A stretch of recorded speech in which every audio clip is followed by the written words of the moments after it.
Right, welcome back to our paranormal channel, but also to our Disney episodes. So as you can see, I'm on my own today. There's no Amy with me today, she's at work, bless her. But it's been a week or two since I've done the last video, so I thought it's time to get this second video out there. So obviously in the first episode, talking about traveling to Disney, we covered flights and the best route to go for us personally for flights traveling from the UK. Now, excuse me, that's my phone going off. As you can tell, I like Star Wars, or I love Star Wars, hence for the R2-D2 noise.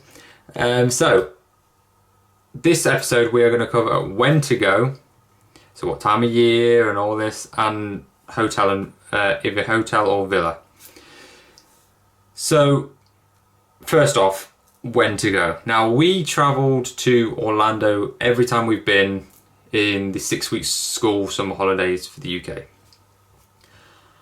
Now, the only reason why we have to do that is because obviously my wife works in education, so she can only get certain times off in the year.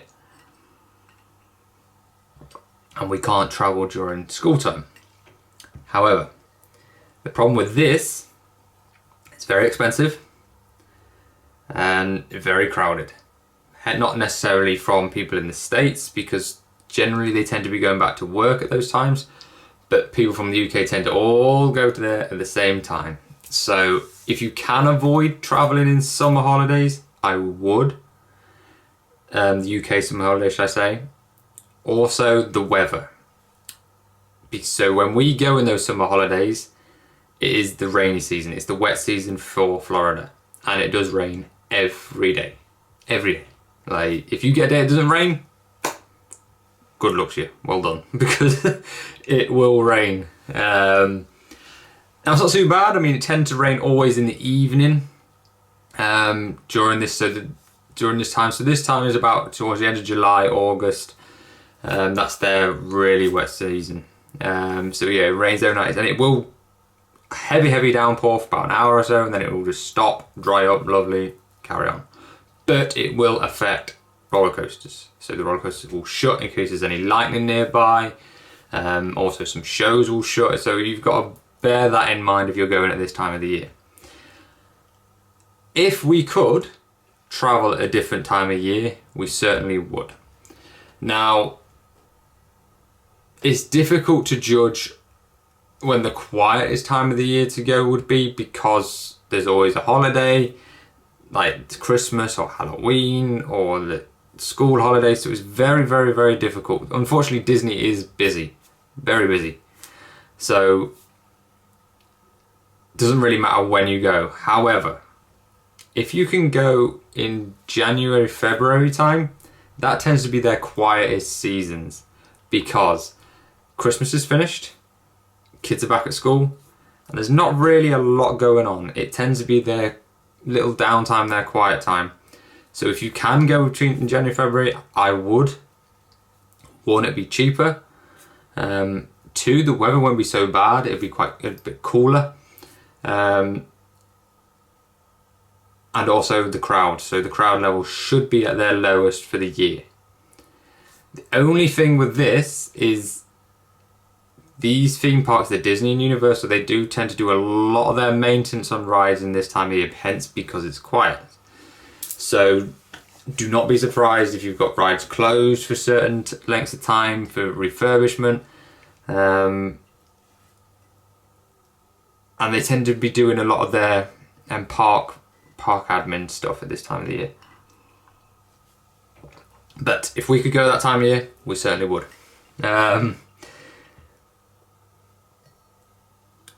Yeah, so when to go, what's that covered? So time of year.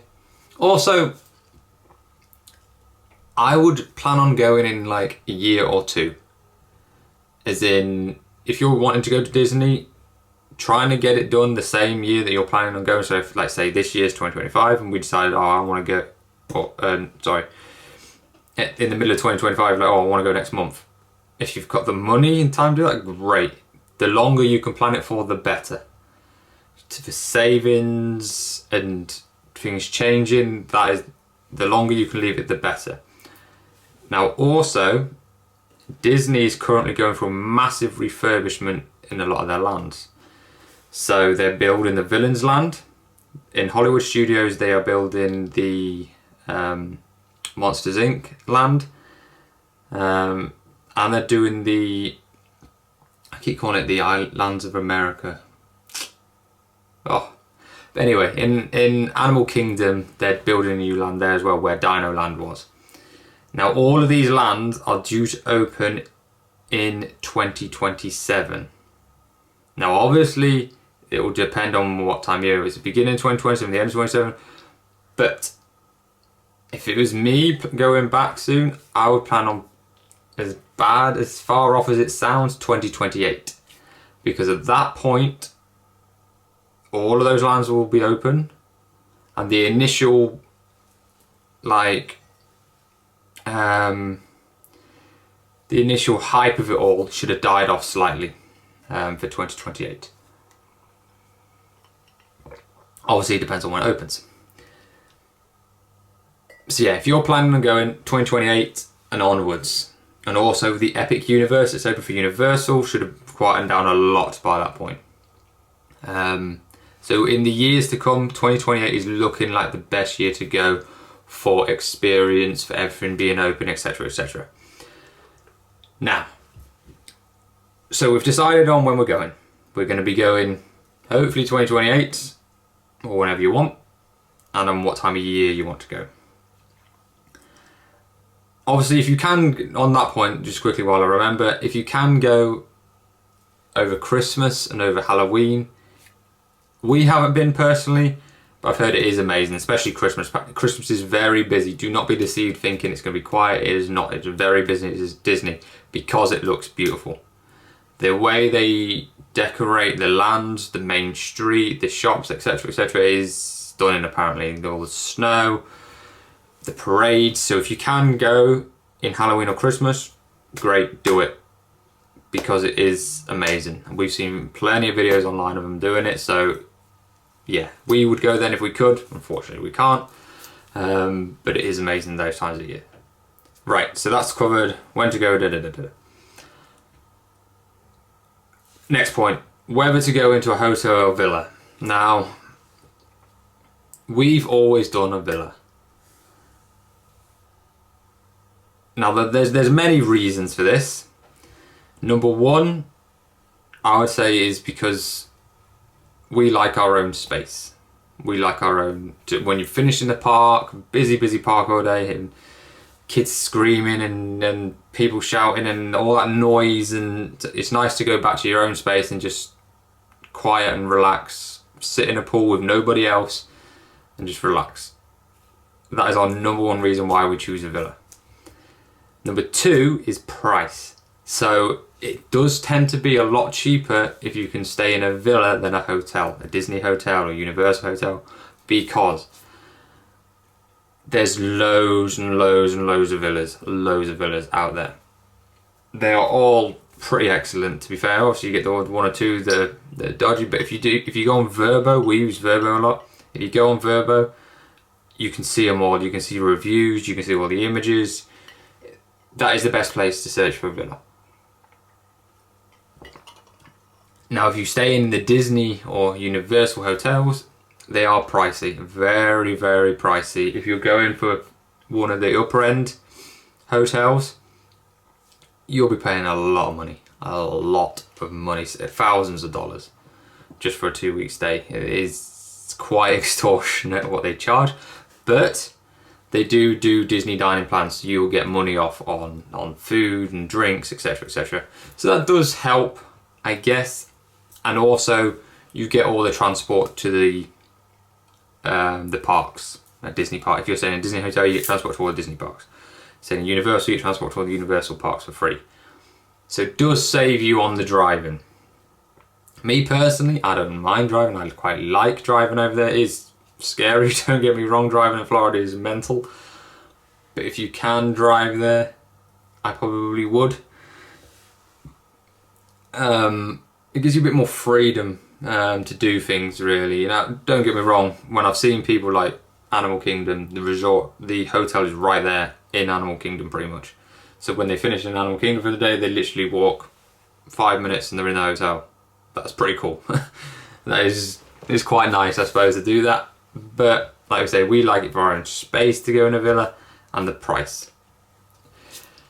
The only downside of villas that I can think of is they do tend to be away from the parks. If you want it, the further away from the parks, the cheaper it's going to be. Now, the one we stayed in recently, it was about a 20-minute drive to the Disney parks. The Animal Kingdom one was only about a 10-15 minute drive. The other, like Magic Kingdom, that was about 20 odd minutes. Universal was a bit further, it's about 30-40 minutes. Now, if the freeway is open, which half the time it is chocker, if it's nice and free and open, you can get there in good time. But the traffic is horrendous. If you hit rush hour times, park kick out times, you are going to get slammed on those roads. But it's nice to see everything. Like we going up and down the strip there, you see all that, the different gift shops, all the restaurants, all this stuff. You get to see a lot more of Florida than if you just stayed in one of the resorts. You tend to be quite shut off if you stay in one of the resorts. But you just got to put up with the driving. Now, if you're a fairly confident driver, like myself, I tend to be quite a confident driver. It doesn't bother me. But if you are going to drive there, you do need to be quite confident, because it isn't. The laws are a lot different to the UK. People drive with a lot of different style over there than they do in the UK. They're turning right on a red light. Mental. Things like that. The use of phones while they're driving tends to be quite relaxed. Most people do it. Now, I'm pretty sure they're not allowed, but it is quite relaxed. You'll see it all the time. So you've got to have your wits about you if you're driving there. But yeah, so staying in the hotel. If you do stay in a hotel, more pricey, but you get your money off of dining, etc. And you tend to be closer to the parks, which is great. I mean, and some of them are really nice hotels. I'm not knocking it. They are some beautiful hotels. But obviously, the better the hotel, the more you pay. Villas, you've got your own pool. It's private. You're away from the noise, the hustle and bustle. You've got more freedom. That's why we do it. And we tend to eat at our restaurants pretty much every night. Sometimes we would get like a Chick-fil-A in or something like that, but not often. We do tend to eat out quite a lot. Whereas if you're staying in a resort, you will be eating in the hotel restaurant pretty much every day, and that can get quite monotonous if you're there for a 2-week stay. So that is covered. When to go, what time of year, what to expect with weather-wise. On that point, weather-wise, it's Florida. It's going to rain. Please don't be disappointed, and it's hot. Compared to us in the UK, it's very hot. So get used to it. If you go in there thinking it's going to be cold, you're fooled. It is not going to be cold. It's going to be very hot. It's going to be very wet. Pretty much most of the year. They have their 2 rainy seasons, hurricane season as well. So there is the risk of hurricanes. It does happen more often than not. And obviously when to go, depending on your parade, your Halloween, Christmas, etc, etc. And then also we've covered whether to stay in a hotel or villa. Personal choice, definitely villa. Other people with kids that don't want to travel as much, maybe hotel, might be easier, but pricey. So yeah, use Vrbo. We use Vrbo a lot to if you're looking for a villa. If you're looking for a hotel, obviously you can go straight for the Disney or Universal websites, but do your research, look around, find deals. There's always a deal. Don't just go for the first price they offer you, because they can always do better. They can always offer you a better price. So yeah, that's covered it for episode 2. So next time on episode 3, we are going to be covering car rental if you're going to rent a car, and tickets for your parks. When to get them, where to get them from, what packages they do, etc, etc. Hopefully Amy will be with me next time, depending on how busy she is. But if not, you're stuck with my ugly mug, I'm afraid. But I do hope this has been helpful for people, and a bit more. The idea of this is I don't want to bullshit people with like being sponsored by anything. This is literally from our experiences and what we have come to learn, and what from going there. I've been 3 times, my wife's been 4 times, so we've been there and done it. The ups and downs of traveling to Disney Florida and Universal Florida, we pretty much know most of it. So hopefully this has answered some questions for some people. If not, I hope you enjoyed the video. And apart from that, obviously episode 3 will be out in a couple of weeks.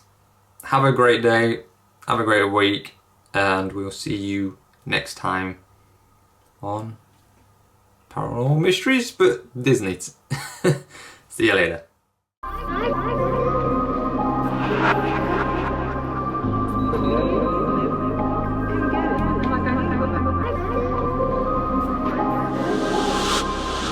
Yeah.